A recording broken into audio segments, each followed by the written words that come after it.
नमस्कार साथियों, मैं doctor Ashish Kumar consulting physician हूँ। दोस्तों, आज हम बात करने वाले हैं बहुत ही इंपॉर्टेंट प्रोसीजर के बारे में जो लोगों के लिए लाइफ सेविंग है। दोस्तों, हम आज बात कर रहे हैं ब्लड डोनेशन के बारे में, रक्तदान के बारे में। जैसा कि हम सब जानते हैं, रक्तदान बहुत ही पुण्य का कार्य है, बहुत ही जीवन देने वाला कार्य है। तो आज दोस्तों हम जानेंगे इसकी साइंटिफिक प्रोसीजर के बारे में कि कौन कौन लोग ब्लड डोनेट कर सकते हैं, ब्लड डोनेशन के बाद उसका क्या किया जाता है ब्लड का, एवं प्रोसीजर कितने समय की, कितना उसमें टाइम लगता है, क्या उसके कॉम्प्लिकेशन है, क्या कोई दिक्कत उससे हो सकती है ब्लड डोनेशन से।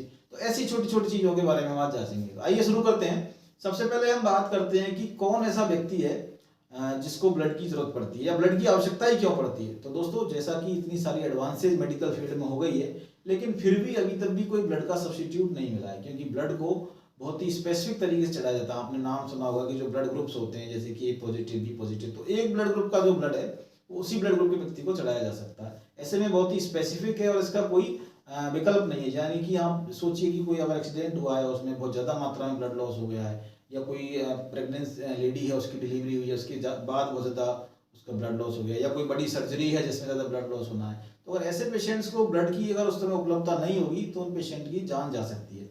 और उनकी जान को बचाने का एकमात्र जो तरीका है वो आपका ब्लड यूनिट्स ही है। तो इसलिए ब्लड डोनेशन बहुत आवश्यक है और ऐसी टाइम पे हमको पहले से उसको स्टोर रखना पड़ता है। इसलिए जो ब्लड वॉलंटरी ब्लड डोनेशन है वो बहुत जरूरी है।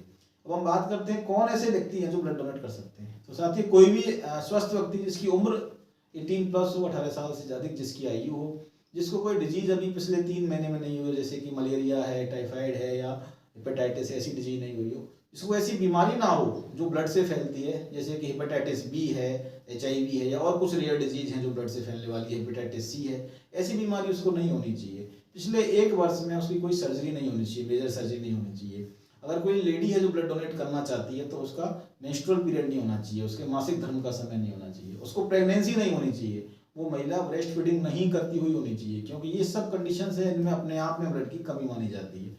पेशेंट ऐसी दवाइयों पर नहीं होना चाहिए जिससे ब्लड का क्लॉट बनने में दिक्कत आती है, जैसे कि एंटी प्लेटलेट्स है उस पर नहीं होना चाहिए। कई ब्लड थिनर्स कोई पेशेंट ले रहा है, जैसे कि वारफेरिन है, वो उसको नहीं लेना चाहिए। इन सब चीज़ों को हम रूल आउट करते हैं। ये अगर आपकी 18 साल से 65 साल के बीच में है, वजन आपका ठीक है, 50 किलो से अधिक है, तो ऐसा कोई भी स्वस्थ व्यक्ति आसानी से ब्लड डोनेट कर सकता है।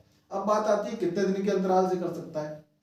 तो दोस्तों, हमारे शरीर के अंदर जो होता है वो नॉर्मली RBC का टर्नओवर है 3 महीने का होता है। एक बार ब्लड देने के बाद आपका जो बोन मैरो है उसको 3 महीने में दोबारा से उसकी पूर्ति कर देता है। ऐसे में आप 3 महीने के अंतराल से बिना किसी जोखिम के ब्लड डोनेशन कर सकते हैं। जो आप ब्लड देते हैं उसका बाद में क्या होता है, जो ब्लड आप देते हैं उसको कंपोनेंट सेपरेटर के माध्यम से भिन्न भिन्न चीज़ों में प्रोसेस किया जा सकता है। जैसे कि 1 यूनिट ब्लड से आपके जो RBC वाला पार्ट है जिससे हीमोग्लोबिन बढ़ता है उसको अलग किया जा सकता है।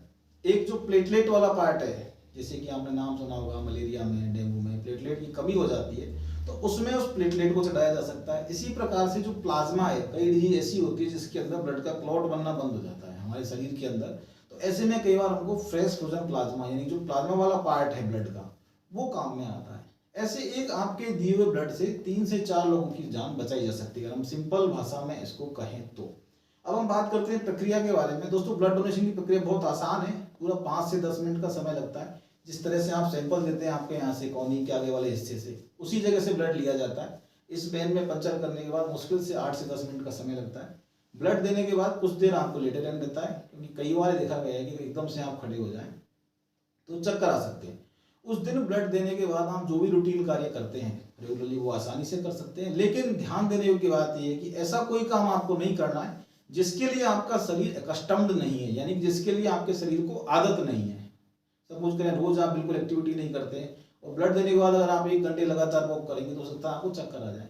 उस दिन आपको ज़्यादा मात्रा में पानी पीना है, अच्छा सा ब्रेकफास्ट करना है, जिस हाथ से आपने ब्लड दिया है उस हाथ पर दबाव नहीं डालना है, क्योंकि कई बार देखा गया है दबाव डालने से उस जगह पर हेमेटोमा बन जाता है। हेमेटोमा बनने से आपके मन में एंजाइटी पैदा होती है। हालांकि कोई बड़ी चीज़ नहीं, वो भी 2-4 दिन में ठीक हो जाता है, 5-7 दिन 10 दिन में, लेकिन वो आपके मन में चिंता का कारण बन सकता है।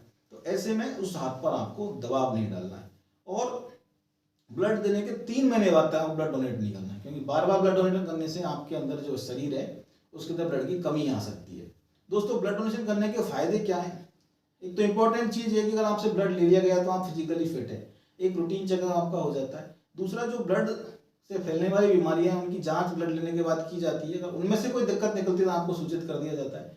तीसरी चीज, लगातार ब्लड देते रहने से आपका जो बोन मैरो एक्टिव रहता है, इससे आपके अंदर हीमोग्लोबिन की मात्रा अच्छी मिलती है और साथ ही साथ आपका जो शरीर का इम्यूनिटी सिस्टम है, प्रतिरक्षा तंत्र है, वो भी मजबूत हो जाता है। नुकसान की हम बात करें तो ब्लड डोनेशन से वर्चुअली कोई नुकसान नहीं है, पूरी तरह से सेफ प्रोसीजर है और इससे ऐसा कोई बड़ा नुकसान नहीं है। तो दोस्तों इन सब चीज़ों को अगर हम बात ध्यान में रखें तो ये देखने में आता है कि ब्लड डोनेशन बिल्कुल आपके बिना किसी नुकसान की प्रक्रिया है, जिससे आप दूसरे व्यक्ति को आप जीवन दान दे सकते हैं, उसके लिए आप एक तरह से जीवन देने का जरिया बन सकते हैं। तो साथियों, आज इस वीडियो के माध्यम से आइए हम सब मिलकर कोशिश करते हैं कि कोई भी व्यक्ति रक्त के अभाव में नहीं मरे, क्योंकि भारत में 140 करोड़ लोग हैं और उसके बाद भी कोई व्यक्ति अगर मरता है खून की कमी से, तो ये सब की हमारी कहीं ना कहीं सामूहिक जिम्मेदारी है। तो दोस्तों आइए रक्तदान करते हैं, करके देखो, अच्छा लगता है।